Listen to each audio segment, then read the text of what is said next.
Hola, mi nombre es Diana Milena Vázquez Castaño, soy abogada especialista en pensiones y he creado este espacio para ti, para resolver todas las inquietudes que tengas frente al sistema general de pensiones y así evitar que se te generen problemas. En este episodio les voy a hablar de las pensiones por invalidez de origen profesional. ¿En qué consiste? Antes de hablar de esta prestación, es necesario entender que el sistema de riesgos profesionales creado por la Ley 100 de 1993 opera bajo un esquema de aseguramiento con el fin de atender, prevenir y proteger a los trabajadores de los efectos de las enfermedades y accidentes que puedan ocurrirle como consecuencia del trabajo que desarrollan en favor de un empleador. El tomador del seguro en este caso es el empleador y por ello la decisión de escoger qué entidad debe cubrir estos riesgos le corresponde a él. La aseguradora es la ARL y los asegurados son los trabajadores. Los beneficiarios del seguro son los mismos trabajadores o su núcleo familiar. La prima de aseguramiento es esa cotización que se debe asumir exclusivamente por parte del empleador y el riesgo asegurado es la contingencia producto del accidente de trabajo o la enfermedad profesional. Y por último, los beneficios. En caso de presentarse el siniestro, lo son las prestaciones asistenciales y económicas que tienen derecho los trabajadores que sufren los percances o en caso de muerte, sus causavientes beneficiarios señalados en la ley.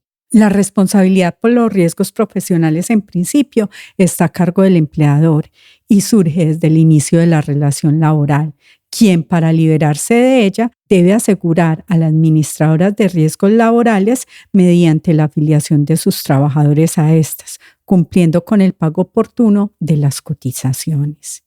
En este caso, la pensión por invalidez también se adquiere cuando el trabajador ha adquirido más del 50% de pérdida de capacidad laboral ocasionada por esa enfermedad o ese accidente.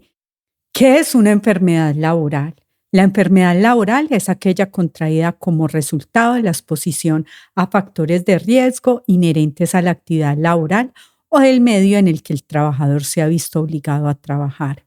El gobierno nacional, en este caso, es el que determina en forma periódica las enfermedades que se consideran como laborales. Pero en los casos en que una enfermedad no figure en la tabla de enfermedades, pero si se demuestra una relación de causalidad con los factores de riesgo ocupacionales, será reconocida como una enfermedad laboral.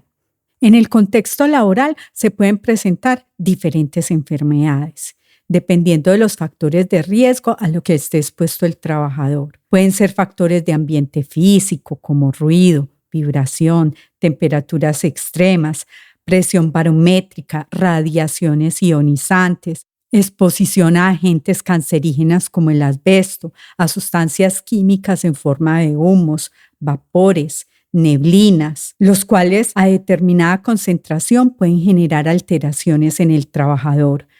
Factores ergonómicos como levantar y movilizar cargas pesadas, posturas inadecuadas o forzadas de trabajo, movimientos repetitivos de las articulaciones. También se habla de factores psicolaborales como son la carga de trabajo, la exigencia del cargo, el ritmo de trabajo, entre otros. Y se habla de las condiciones de la organización que pueden favorecer algunos síntomas como son los turnos de trabajo, el tipo de mando y el tipo de remuneración. Ahora les voy a hablar sobre lo que es un accidente laboral. Es todo suceso repentino que sobrevenga por causa o con ocasión al trabajo y que produzca en el trabajador una lesión orgánica, una perturbación funcional o psiquiátrica, una invalidez o incluso la muerte. Es también accidente de trabajo aquel que se produce durante la ejecución de órdenes del empleador o durante la ejecución de una labor bajo su autoridad, aún fuera del lugar y horas de trabajo. Igualmente se considera accidente el que se produzca durante el traslado de los trabajadores desde su residencia a los lugares de trabajo o viceversa, siempre y cuando el transporte lo suministre el empleador. También se considera como accidente de trabajo el ocurrido durante el ejercicio de la función sindical, aunque el trabajador se encuentre en permiso sindical, siempre que el accidente se produzca en cumplimiento de dicha función. De igual forma, se considera accidente de trabajo el que se produce por la ejecución de actividades recreativas, deportivas o culturales, cuando se actúe por cuenta o en representación del empleador o en la empresa usuaria, cuando se trate de trabajadores de empresas de servicios temporales que se encuentran en misión. ¿Qué requisitos se necesitan para adquirir esta pensión por invalidez de origen profesional? Solamente está supeditado a que ocurra el hecho cubierto por el sistema de riesgos laborales. Es decir, que me accidente estando asegurada o que el diagnóstico de mi enfermedad ocurra durante el periodo de aseguramiento. Y, lógicamente, la pérdida de la capacidad laboral superior al 50%. ¿Cuál es el monto de la pensión bajo el sistema de riesgos laborales? En este caso también depende del porcentaje de pérdida de capacidad laboral. Cuando hablamos que es superior al 50% o inferior al 66% de pérdida de capacidad laboral, se tiene derecho a una pensión de invalidez equivalente al 60% del ingreso base de liquidación. En cambio, cuando el dictamen de calificación de invalidez es superior al 66%, se tendrá el derecho a una pensión de invalidez equivalente al 75% del ingreso base de liquidación. Sin embargo, cuando el pensionado por invalidez requiere el auxilio de otra u otras personas para realizar las funciones elementales de su vida, el monto de la pensión puede incrementarse en un 15%. No hay lugar al cobro simultáneo de las prestaciones por incapacidad temporal y pensión por invalidez, como tampoco lo habrá para pensiones otorgadas por los regímenes común y laboral originadas en el mismo evento. Lo anterior, ¿qué quiere decir? Que yo no puedo estar recibiendo incapacidades al mismo tiempo y ser pensionada. Cuando ya me ingresan a nómina, paran el pago de las incapacidades y comienzo a recibir la prestación económica por invalidez. Pese a las anteriores condiciones, jurisprudencialmente se ha desarrollado una teoría que es que si la persona tiene una pérdida de la capacidad laboral de origen profesional inferior al 50%, pero también coexiste una pérdida de capacidad laboral de origen común, estas dos se puedan sumar para que sea reconocida una sola pensión. ¿Qué pasa si me recupero después de haber sido diagnosticado como inválido? ¿Me quitan la pensión?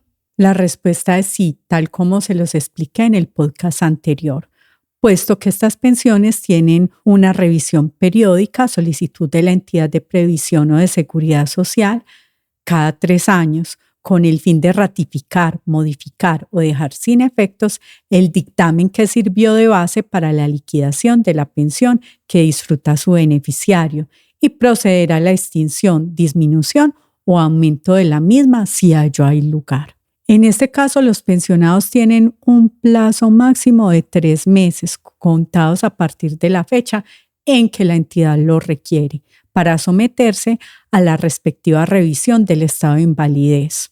Salvo en casos de fuerza mayor, el pensionado tiene que presentarse a la revisión dentro de este plazo establecido, so pena de suspensión del pago de la pensión. Si transcurridos 12 meses contados desde la misma fecha sin que el pensionado se presente o permita el examen, la respectiva pensión prescribirá. Y para readquirir el derecho en forma posterior, el afiliado que alegue permanecer inválido deberá someterse a un nuevo dictamen y en este caso los gastos sí serán pagados por el afiliado. Y para cerrar este podcast quiero responder una pregunta que me hacen muy frecuentemente acerca de si las pensiones son embargables. La respuesta general es no, ninguna pensión se puede embargar. Únicamente existen 2 excepciones que son por deudas de alimentos y deudas con cooperativas, caso en el cual la mesada pensional puede embargarse hasta en un 50%. Entiéndase como deuda por alimentos la obligación que tiene el pensionado para con sus hijos menores de edad, para con sus esposas, para con sus padres o personas que dependan económicamente de él. Si te gustó este espacio de educación pensional, compártelo a quien le sea útil. Déjame tus dudas en los comentarios y te espero en mi próximo episodio.